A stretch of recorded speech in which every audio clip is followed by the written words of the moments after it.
In today's video, I'll show you how to install and use a trainer in Last of Us Part 2 Remastered to enable cheats like infinite health, ammo, and more.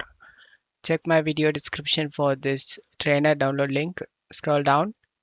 Under File, select this latest version. Once download done, double click on the trainer exe and select Yes option. Launch the game.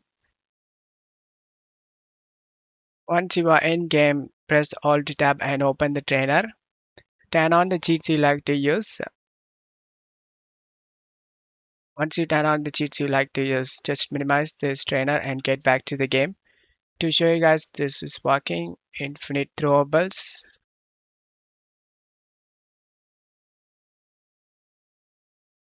Still remains the same as you can see.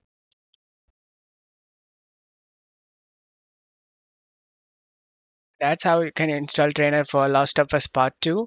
I hope this video helped you. If the video helped you, don't forget to leave a like and subscribe. Thank you.